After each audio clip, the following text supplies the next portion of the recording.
요한복음 제20장 11절에서 18절까지 읽어드리겠습니다. 그러나 미리암은 묘실 밖에서 슬피 울면서 서 있더라. 그녀가 슬피 울면서 몸을 굽으려 그 묘실 안을 들여다보니 흰옷을 입은 두 천사가 예수님의 몸이 놓여 있던 곳에서 하나는 머리 쪽에 또 다른 하나는 발 쪽에 앉아 있는 것을 보니라. 천사들이 그녀에게 말하기를 여자여 어찌하여 울고 있느냐 하니 그녀가 그들에게 말하기를 사람들이 나의 주님을 옮겨다가 어디에 모셔 두었는지 내가 알지 못하기 때문이니다 하고, 그녀가 이 말을 한 후에 뒤로 돌이켜서 예수님께서 서 계신 것을 보았으나 그분이 예수님이신 줄을 알지 못하니라. 예수님께서 그녀에게 말씀하기를 여자여 어찌하여 울고 있느냐 누구를 찾고 있느냐 하시니 그녀가 주님을 동산지기인 줄로 알고 말하기를 선생님 만일 당신이 그분을 여기서 옮겼으면 어디에 모셔 두었는지 내게 말씀해 주소서. 그리하면 내가 그분을 모셔 가리이다 하매 예수님께서 그녀에게 말씀하시기를 미리암아 하시니 그녀가 돌아서서 주님께 말씀드리기를 라보니여 하니 이는 그 당시 아람 말로 랍비 나의 랍비여 하는 것이라. 예수님께서 그녀에게 말씀하시기를 나를 만지지 말라.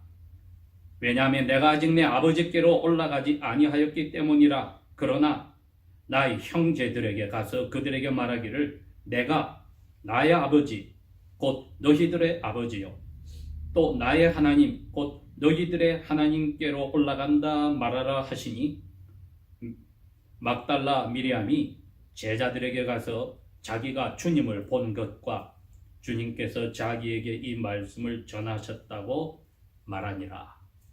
아멘. 근 20세기 동안 2000년 동안에 유대인과 다르게 유대인들이 시작한 이 기독교가 역사 속에서 있어 왔습니다. 그동안에 교회 전체가 유대인의 명절과 다르게 신약교회 교회로 명절로서 지키는 이제 전통이 생겼는데 사실에 근거한 전통이라 조금 더 저희들이 양심에 어긋날 일은 없습니다. 세상적으로는 성탄절을 제일 큰 명절로 치지만 성경 말씀에 따르면 그것은 가장 작은 명절입니다.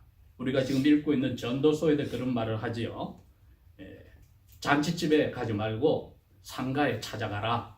사람이 태어나는 날보다 죽는 날이 더 의미가 있다고 이야기를 하여서 기독교의 3대 명절이라고 하면 무엇보다도 첫 번째가 주님께서 돌아가신 그저께 금요일입니다. 성금요일, 프라이데이. 주님께서 죄값을 대신 치르려고 하나님이 사람으로 오셔서 돌아가신 그 금요일이 제일 큰 명절입니다. 미국은 아직까지 그 전통이 있기에 조그만 소도시들, 중도도시들로 촌락으로 가면은 금요일에 학교도 쉬고 또 많은 회사들도 쉽니다. 이 트윈시티 안에서도 몇 개 회사들은 쉽니다. 그리고 미국의 제일 큰 주식 시장이 금요일은 문을 다 닫았습니다. 그러니 아직까지 얼마나 그날이 중요한지를 세상은 기억을 하고 있습니다. 교회는 잊혀져 가더라도. 그래서 죽으심이 있기 때문에 두 번째 명절인 사흘 후에 오늘 부활이 있는 것입니다. 죽음에서 다시 살아나셨다. 그래서 이 날을 예수님께서 자기가 주인이라고 하셔서 주님의 날이라고 하고 그리스도인들은 전 세계 어디를 가더라도 말은 달라도 뜻은 같습니다. 주님의 날이다. 줄여서 주일이라고 표현을 합니다.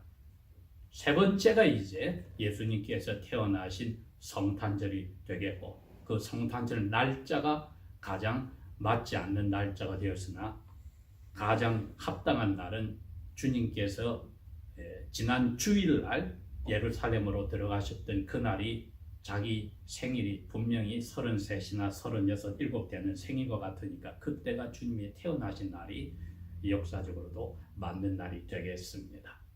오늘은 이 3대 명절 중에 두 번째 명절인 부활절에 대해서 생각을 합니다.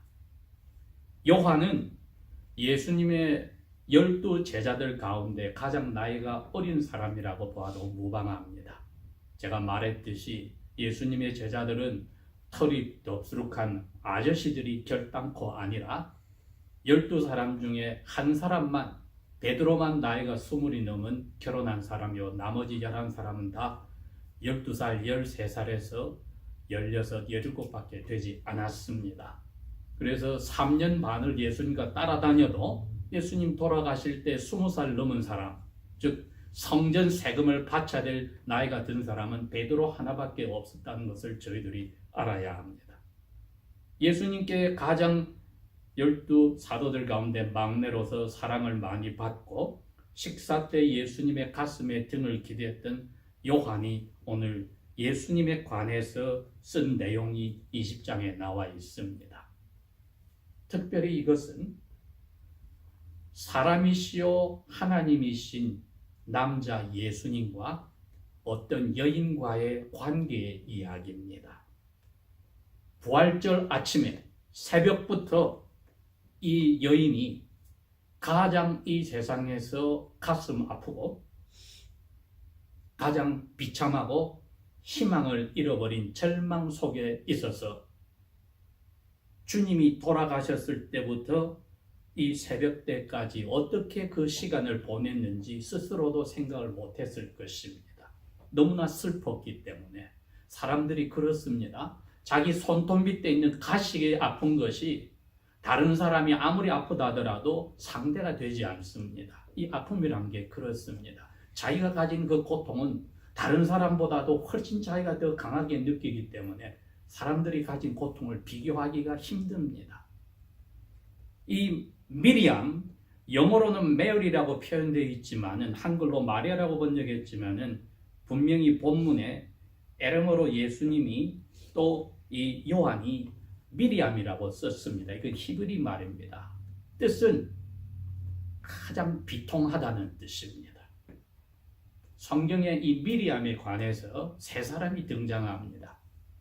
모세의 누나, 그분 이름이 미리암인데 그때 이스라엘의 200만이나 되는 사람들이 오늘날 이집트에서 노예 생활을 하여 희망이 없이 비참한 가운데 비통한 가운데 살았습니다.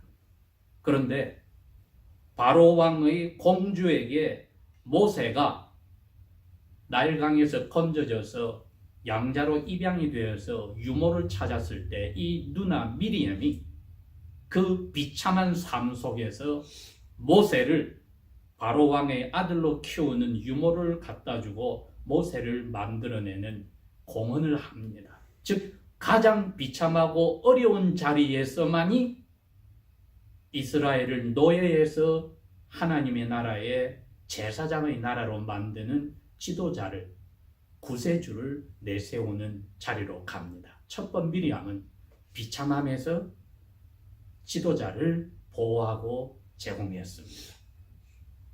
근 1460년이 지나서 나사렛 지방에 미리암이 있었습니다. 요셉이란 사람과 약혼하여서 서로 아내와 남편으로 불렸던 미리암에게 천사가 와서 혼돈을 일으켰습니다. 동정녀 처녀인데 너가 아기를 가진다고 이야기를 하여서 로마의 학정 속에 고통받는 유대인들에게, 비참함과 절망 속에 있는 유대인들에게, 로마 군인을 쫓아낼 수가 없어 슬픈 비통한 눈물을 흘리고 있는 유대인들에게 이 두 번째 미리암이 다시금 예수라는 이름을 가지는 아기를 가지는, 사람들에게 처녀가 아기를 뵌다는 자기 약혼자에게까지 오해를 받아서 인생을 망칠 뻔한 자리에서 세상을 건져내는 예수란 분을 다시 탄생하게 합니다. 그리고 30여 년이 지나서 오늘 세 번째 미리암이 나타났습니다. 오늘 1절에서 18절은 이 미리암이라는 여인과 예수님과의 관계인데 우리가 여기서 정확하게 우리 개개인의 삶과 예수님과의 관계를 찾아내어야만 부활절이 우리에게 의미 있게 다가올 것입니다. 성경에서 이 미리암은 예수님을 만나서 갈릴리 주에서 7가지 악한 영에 시달려서 인생을 망쳐버렸던 분이었습니다. 예수님이 그 7 악한 영을 쫓아내어 여자 제자로 삼았습니다. 세상 사람들은 손가락질하고 가정과도 끊어지고 모든 친구들과도 끊어지고 동네 사람들과도 교제가 끊어졌던 분이 예수님께서 죽음에서 삶을 주시는 7 영을 쫓아내므로 온전한 정신을 주셨기에 갈릴리 지방의 여인들은 유대 지방의 여인들과는 다르게 그래도 초등학교 교육을 받게 하였습니다. 보수적이고 전통적인 유대 지방 예루살렘 포함한 지방에서는 여인들은 너무나 괄시를 받아서 초등학교도 못 들어가게 막았습니다. 그런데 이 갈릴리 지방의 여인들 가운데 이 미리엄은 구약 성경의 일부분을 학교에서 배워서 예수께서 구약 성경에 약속한 메사야란 것을 받아들였습니다. 그리고 인생이 바뀌었습니다. 3년 반을 자기 가진 모든 것으로 다른 갈릴리 여인들과 함께 예수님의 여자 제자로 봉사를 하였는데 마지막으로 이분이 가신 길은 로마 군인에 잡혀서 나무 십자가에 못 박혀 죽는 길이었습니다.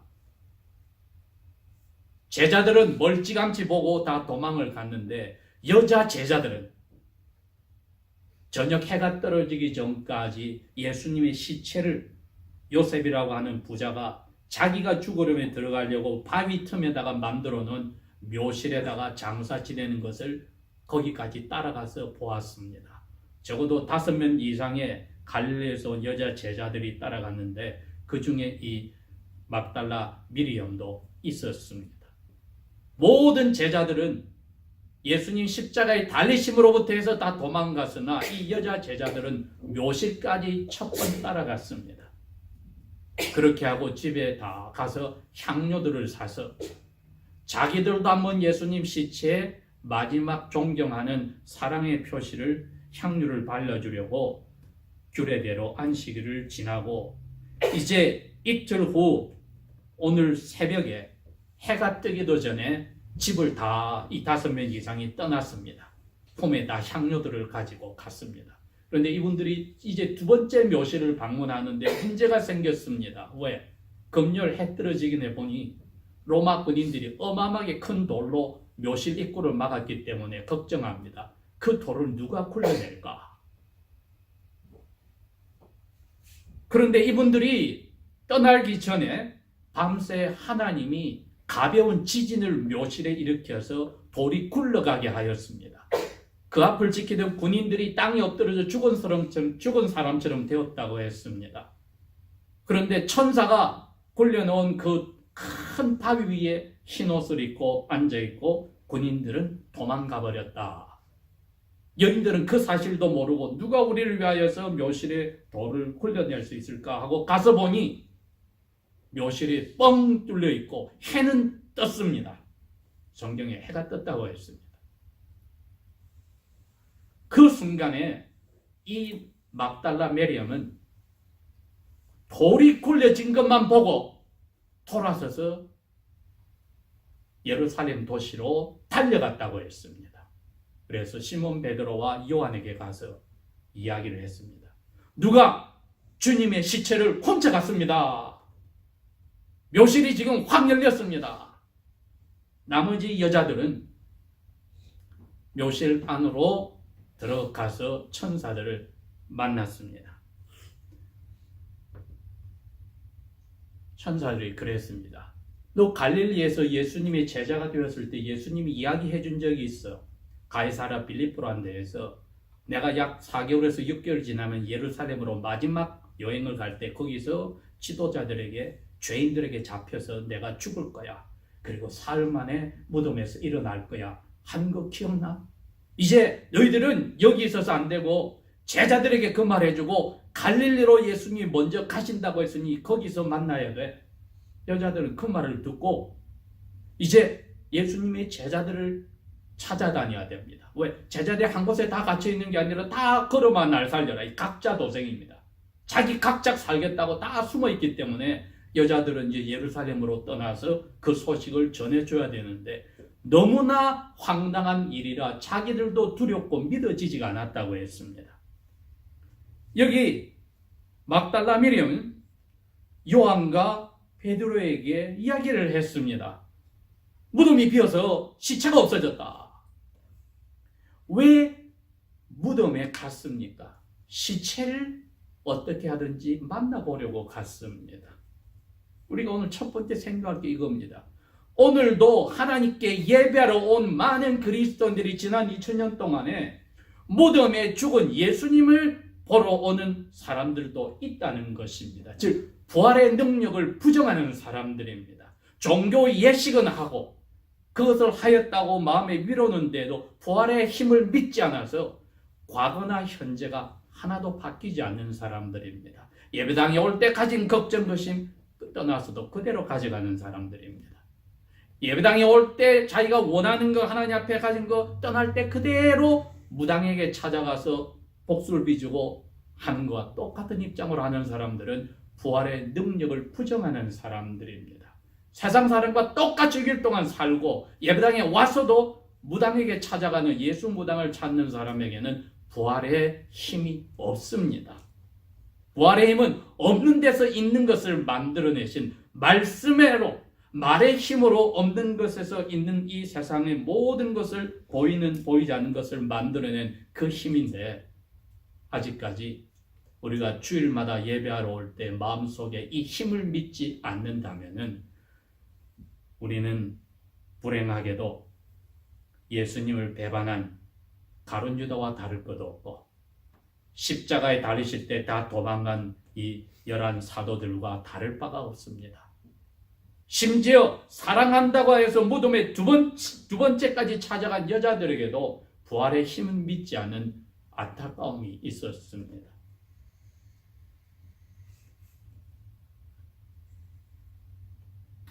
요한이 먼저 달려가기 시작했습니다. 베드로가 뒤따라갔습니다. 베드로가 앞질러 갔습니다. 요한이 더 앞질러 갔습니다. 말대로 무덤 문이 확 열려 있어서 안을 한번 들여다보고 밖에 서 있더니 베드로가 달려와서 안으로 들어가 버렸다. 가서 베드로가 두 가지를 보았습니다. 예수님의 몸을 칭칭 감아 놓은 삼배 수의가 그대로 모양을 유지하고 있었습니다. 이 말은 속에 있는 몸이 연기처럼 싹 빠져나가서 그대로 있었다는 겁니다. 그다음에 머리를 쌌던 헝겊은 누가 손으로 펴서 쫙 캐어서 말아놓은 따로 있더라. 베드로는 고개를 갸우뚱했는데 요한도 그때 용기를 내서 그것을 보고 성경은 그랬습니다. 요한은 보고 믿었다. 8절에 그랬습니다. 왜? 예수님이 누가 풀어주어서 나온 게 아니고 스스로 빠져나왔다는 뜻입니다. 빠져나와서 손으로 머리에 있는 것은 캐어놓았다. 그렇게 하고 자기들 집으로 돌아갔다고 했는데 마리아는 아직까지 그 두 제자에게 이야기하고 다시 늦게라도 무덤에 왔으니 여러분 몇 번째 왔습니까? 세 번째입니다. 대단한 사랑이지요. 세 번째 아직까지 없어진 시체를 찾으러 왔습니다.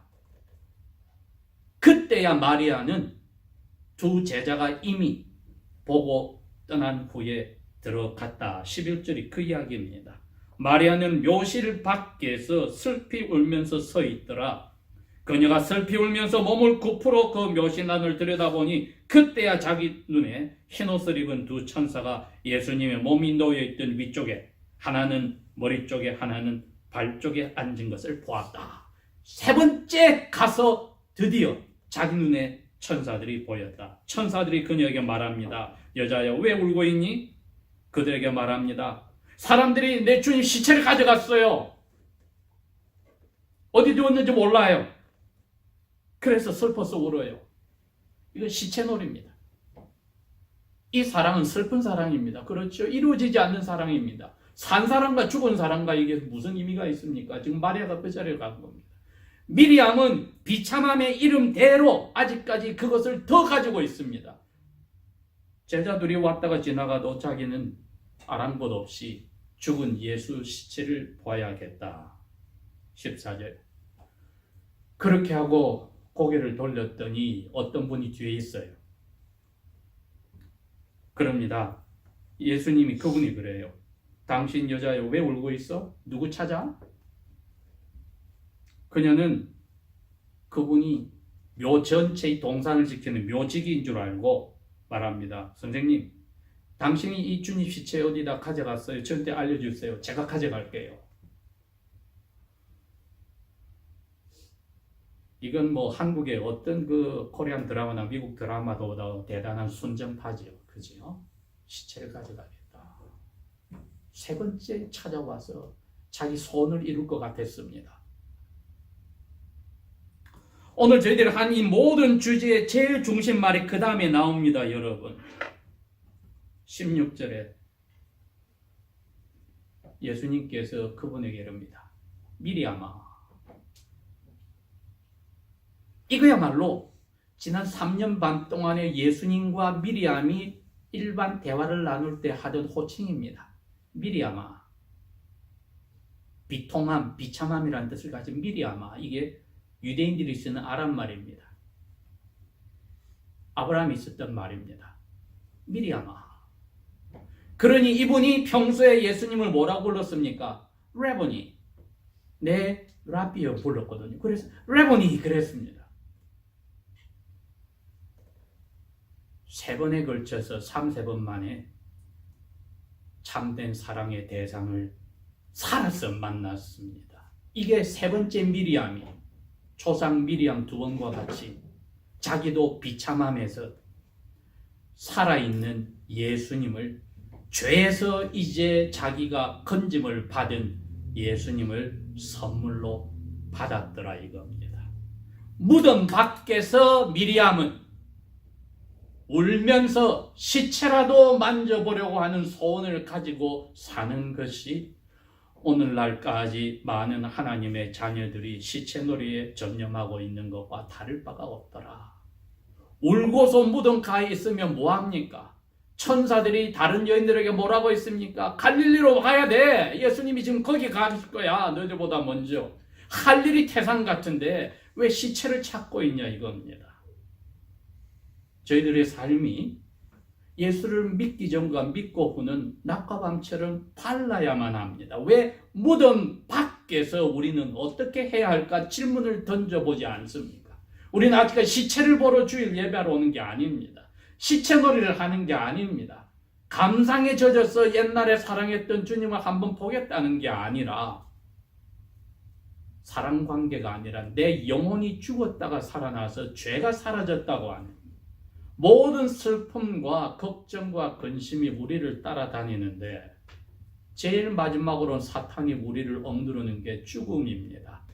그것 자체를 예수님이 박차버려서 사람이 더 이상 걱정하고 고민해야 될 거리를 없애버렸는데 미리암은 아직까지 비참함과 비통함 속에서 그 예수님을 찾고 있었다. 시체를 찾았다. 그러나 예수님의 입으로 살려주었습니다. 미리암아, 살아있을 때 하시던 말씀입니다. 미리암아, 너 비참함 더 이상 비참함이 아니야. 그 순간 이분은 죽은 삶에서 살아난 삶으로 미리암이 바뀌었습니다. 나의 라비여. 17절 예수님이 그럽니다. 나를 만지지 마. 너 지금까지 나를 고상한 선생님으로 존경하고 너 인생의 은인으로 생각하고 살았지. 미리암, 더 이상 그렇게 나를 봐서는 안 돼. 내가 너에게 큰 선물을 줄 거야. 나는 너의 라비 선생이 아니고 이제 너의 오빠야.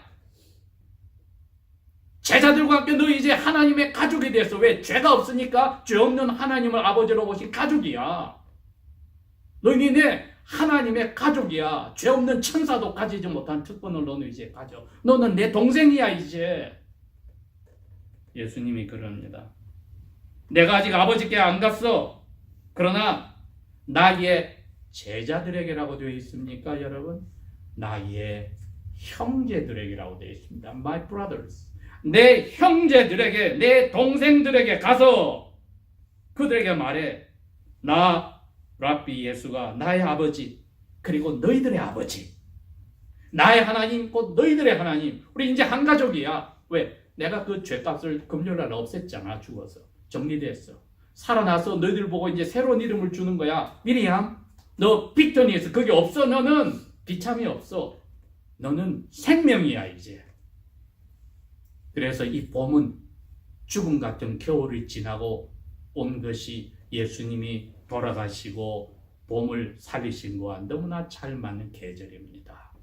우리 그리스도인의 삶은 이렇게 돼야 됩니다. 우리 그리스도인의 삶은 아침에 일어날 때는 어젯밤까지 무엇이 우리를 사로잡고 있었어도, 슬픔이 있었어도 아침에 일어날 때는 우리는 봄이야. 다 끝났어. 겨울 같은 죽음은 끝났어. 오늘 새벽에 예수님이 다시 나를 동생으로 살려주셨어. 그런 마음을 가지는 것을 무덤 밖에서 저희들은 이제 붙잡아야 합니다. 그래서 다시 미리암에게 이렇게 이야기합니다. 가서 그렇게 말해줘라. 마지막 18절이 그렇습니다. 막달라 미리암이 제자들을 찾아갔습니다. 그런데 말하라는 것보다도 무엇을 먼저 했느냐? 내가 메시아 래바이 예수님을 보았다고 이야기를 했습니다. 가장 깔봄을 당하는 여인들이 1세기에 이미 전 세계에서 처음으로 예수님의 묘지를 3번까지 찾아간 여인이 처음으로 복음을 전하는 전도사와 선교사의 자리로 가서 자기 몸을 챙기려고 도망다니는 제자들에게 가서 소식을 전해주는 메신저가 되었습니다. 이보다 더 아름다운 여인의 사랑 이야기는 성경 어디에도 없습니다.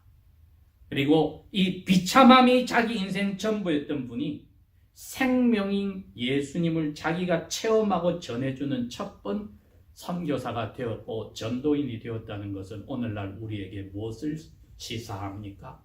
이 세상 그 어느 누구도 나는 자격이 없다고 말할 필요 없이 누구든지 예수 그리스도 안에서는 새로운 피조물로 바뀔 수 있다는 정확한 과학적인 증거를 제시하고 있습니다. 죽음은 더 이상 우리에게 의미가 없더라. 히브리 말도 그렇습니다. 죽음은 단수입니다. 그런데 생명은 복수가 되어 있어요. 왜? 끝이 없기 때문에. 끝이 없어요, 여러분. 그 미리암이 오늘 우리에게 무덤 밖에서 자기가 잘못 찾았던 것을 예수님이 부르신 미리암에서 새롭게 예수님을 발견하는, 자기에게 모든 비참함을 잊어버릴 수 있는 은혜를 받았다. 우리가 그것을 매일 아침마다 맛보아야 합니다. 그리고 주일마다 교회를 모일 때 일주일을 잊어버리고 맛보아야 합니다. 무덤가에서 우리는 무엇을 찾을 것입니까? 현재와 과거의 것을 찾아서 살 것인가? 시체를 찾을 것인가? 미리암이라고 부르는 나의 랍비 살아계신 주님을 찾을 것인가? 기도하겠습니다. 아버지 하나님, 오늘도 아버지의 은혜로 저희들이 이 자리에 왔습니다.